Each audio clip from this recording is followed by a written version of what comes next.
আর এক হাতি পাশাপাশি হাঁটছিল। দুজনেই ভাবছিল আজ কিছু নতুন অভিজ্ঞতা হবে কিনা। ওরে হাতিদা, তুই কি জানিস আমি কিন্তু এখন খুব বুদ্ধিমান হয়েছি। সবাই এখন আমায় গাধাদা মাস্টার বলে ডাকে। তাই নাকি গাধা ভাই? শুনে ভালো লাগলো, কিন্তু বুদ্ধিমান মানে শুধু নিজের কথা বললে হয় না, কাজেও প্রমাণ দিতে হয়। কাজ? ওরে ওরে, আমার মতো পরিশ্রমী প্রাণী কই? আমি একা একটা ক্ষেত টেনে দিতে পারি। আমি এখন পুরা গ্রামের হিরো। হাতি একটু হেসে ফেলল। তার বড় বড় দাঁতের ফাঁকে রোদ পড়ে ঝলমল করছে। সে জানে এই গাধার বড়াইয়ের শেষটা সহজ হবে না। গাধা ভাই, হিরো হলে তো ভালো কথা, কিন্তু হিরোরা তো সাধারণত নিজেদের বড়াই করে না, কাজ দিয়ে দেখায়। আরে তুই বুঝবি না হাতিদা, আমি তো এখন অনেক এগিয়ে গেছি। আমার কথা শুনলে বনবাসীরাও তালি দেয়। ঠিক সেই সময় তারা দেখতে পেল সামনে একটা নদী।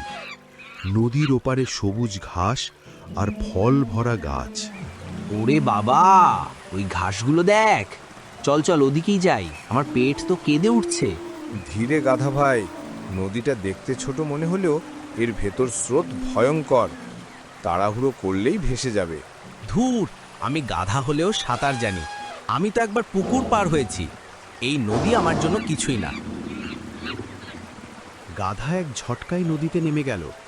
প্রথমে সব ঠিকঠাক, কিন্তু মাঝপথে পৌঁছতেই স্রোত বাড়তে শুরু করলো। ওরে বাবা, পা নিচে মাটি নাই, হাতিদা বাঁচা, আমি ভেসে যাচ্ছি। আমি বলেছিলাম না গাধা ভাই, এখন ধর, আমি সুর বাড়াচ্ছি, ওই দিকেই আয়। হাতি তার লম্বা সুর বাড়িয়ে দিল। গাধা মরিয়া হয়ে সেটাতে ধরে রইল। ওরে বাবা, হাতিদা, আমি ভেবেছিলাম আমি সব পারবো, কিন্তু এই নদী আমাকে শেখালো বুদ্ধি না থাকলে শক্তিও কাজে লাগে না।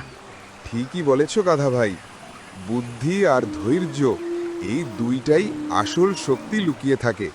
হাতি গাধাকে নদী থেকে টেনে তুলল। গাধা হাঁপাতে হাঁপাতে ভিজে দাঁড়িয়ে রইল। হাতিদা, তুমি না থাকলে আজ আমি তো জলেই যেতাম। আমি সত্যিই বড়াই করে ভুল করেছি। কোনো দোষ নেই ভাই, ভুল করেই তো মানুষ শেখে, বা গাধাও শেখে। ঠিকই বলেছিস, এখন থেকে আমি শুধু কাজ করব, মুখে বড়াই না। দুজনেই হাসল। জঙ্গলের বাতাসে সেই হাসির আওয়াজ ছড়িয়ে পড়ল। হাতিদা, তুই কিন্তু অনেক জ্ঞানী। এখন তুই আমার গুরু, আমি তোর ছাত্র গাধা দাস। ঠিক আছে ছাত্রমশাই, তাহলে আজ থেকে প্রথম পাঠ বড়াই না করে ধৈর্য শেখা। গাধা হাতির সামনে মাথা নত করল, যেন আসল গুরু শিষ্য পর্ব শুরু হলো। গুরুদেব, আমি প্রতিজ্ঞা করছি, আজ থেকে আমি আর নদী দেখলেই ভয়ে পালাবো না, কিন্তু না ভেবে ঝাঁপও দেব না। এটাই তো বুদ্ধিমানের কাজ গাধা ভাই, ভয় থাকা মানে জ্ঞান থাকা। সূর্য তখন অস্ত যাচ্ছে। দুজনেই নদীর ধারে বসে সূর্যাস্ত দেখছিল। হাতিদা, আমি ভাবছিলাম, আমি যদি সেদিন তোর কথা শুনতাম তাহলে এই ভয় পেতাম না। হ্যাঁ ভাই, আমরা সবাই মাঝে মাঝে তাড়াহুড়ো করি, কিন্তু জীবনের বড় পাঠগুলো আসে ভুল থেকে। হাতির কথাগুলো শুনে গাধা চুপ করে গেল। তার মুখে একরকম শান্তি। হাতিদা, তুই সত্যি এক জ্ঞানী প্রাণী। আমি যদি তোর মতো একটু ধৈর্য ধরতে শিখি, তাহলে হয়তো আমিও একদিন বুদ্ধিমান হব। নিশ্চয়ই হবি ভাই, মন দিয়ে কাজ কর, বিনয় রাখ, তাহলেই সবাই তোকে ভালোবাসবে। হঠাৎ পাশের ঝোপে একটা শব্দ হলো। ওরে বাবা, আবার কোনো নদী নয় তো? না ভাই, ওটা একটা পাখি, এখন ভয় পেলে চলবে না। গাধা লজ্জায় হেসে ফেলল, কিন্তু এবার ভয় পায়নি। দেখ হাতিদা, আমি তো ভয় পাইনি, আমি আসলেই উন্নতি করছি। এই তো চাই, শেখার পর প্রথম পরীক্ষা পাশ করেছো। দুজনের বন্ধুত্ব আরো দৃঢ় হলো। হাতিদা, আজ থেকে তুই আমার সত্যিকারের বন্ধু, গুরু আর ভাই।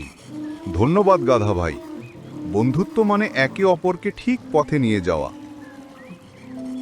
নদীর ওপারে সূর্য ডুবে গেল। হালকা বাতাস বয়ে যাচ্ছিল তাদের চারপাশে।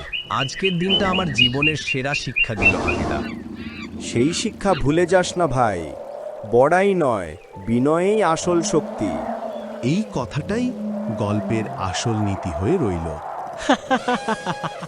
আরে বাহ, এখন আমি তো পুরো বুদ্ধিমান গাধা। ঠিক আছে, এখনো বুদ্ধিমান শিখছে ধাপে আছিস ভাই। দুজন আবার হেসে উঠল। জঙ্গলের সব পশুরা তাদের হাসি শুনে হেসে ফেলল। চল হাতিদা, এবার ওই ঘাস খেয়ে আসি, কিন্তু এবার নদী পার হবে তোর সঙ্গে। হ্যাঁ ভাই, একসাথেই যাই। এবার ভয় নেই, শুধু বন্ধুত্ব আছে। এই তো, কাজটা ঠিকঠাক করলেই ভয়ও কম লাগে। ঠিক তাই ভাই, ভয় জয় মানেই আত্মবিশ্বাস। আর তাই এই গল্প শেখায়, বুদ্ধি আর বিনয় মিলে যেই চলে সেই জয় পায় জীবনে। ওটা ভালো লেগে থাকলে একটা লাইক দিও, বন্ধুদের সঙ্গে শেয়ার করো, আর এমন আরও সুন্দর গল্প দেখতে সাবস্ক্রাইব করে রেখো ফ্যাক্সটোন চ্যানেলটা। তোমাদের ভালোবাসাই আমাদের প্রেরণা। দেখা হচ্ছে পরের এক মজাদার গল্পতে। টাটা।